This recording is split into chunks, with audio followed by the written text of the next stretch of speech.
Assalamualaikum warahmatullahi wabarakatuh.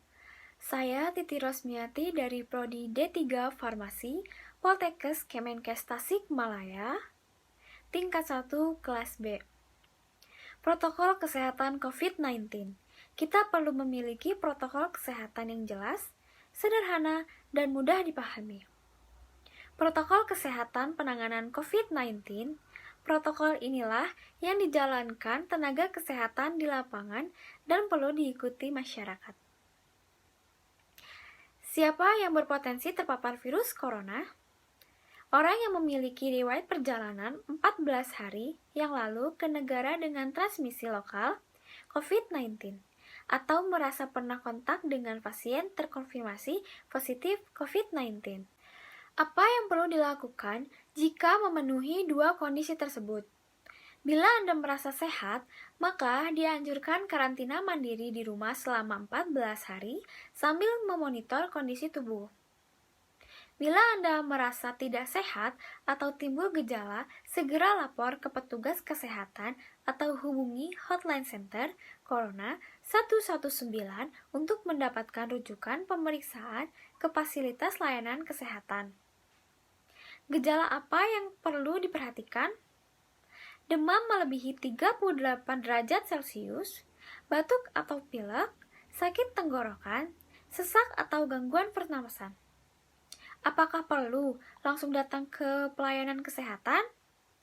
Apabila gejalanya ringan, hubungi Hotline Center Corona 119 atau rumah sakit rujukan terdekat untuk mendapatkan informasi selanjutnya. Sambil mencari informasi, ini yang dapat Anda lakukan. Hindari keluar rumah, istirahat yang cukup, minum air putih, dan makan makanan bergizi, cuci tangan, dan bersihkan barang yang tersentuh permukaan tangan. Gunakan masker agar terhindar dari percikan batuk atau bersin agar tidak mengenai orang lain. Kapan harus mencari bantuan medis tambahan? Bila gejala yang dirasakan cukup parah, misalnya sesak napas berat, atau apabila Anda dalam klasifikasi rentan karena berusia 60 tahun, memiliki penyakit kronis seperti diabetes, hipertensi, gangguan imun, dan riwayat sakit pernapasan, dan lain-lain. Dan apa yang perlu dilakukan apabila gejalanya berlanjut dan harus ke fasilitas kesehatan? Gunakan masker saat keluar rumah.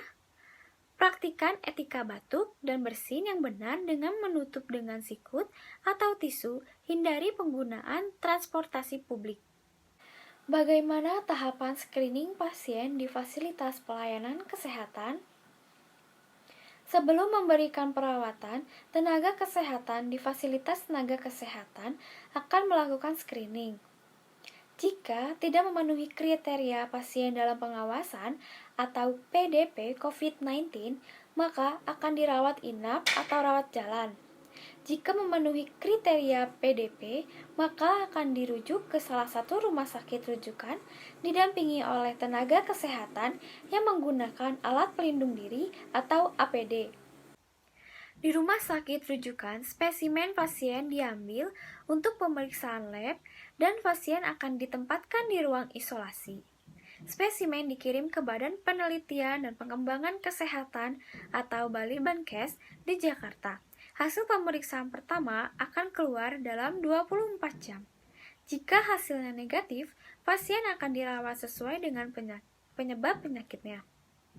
Dan jika hasilnya positif, maka pasien akan dinyatakan sebagai penderita COVID-19, diambil sampel setiap hari, dan baru akan keluar jika pemeriksaan sampel 2 kali berturut-turut hasilnya negatif. Itulah informasi dan protokol kesehatan untuk masalah COVID-19 yang perlu diikuti oleh masyarakat. Sakit akibat virus corona dapat disembuhkan. Namun, begitu lebih baik mencegah dan tidak menularkan kepada mereka yang lebih rentan. Terima kasih. Wassalamualaikum warahmatullahi wabarakatuh.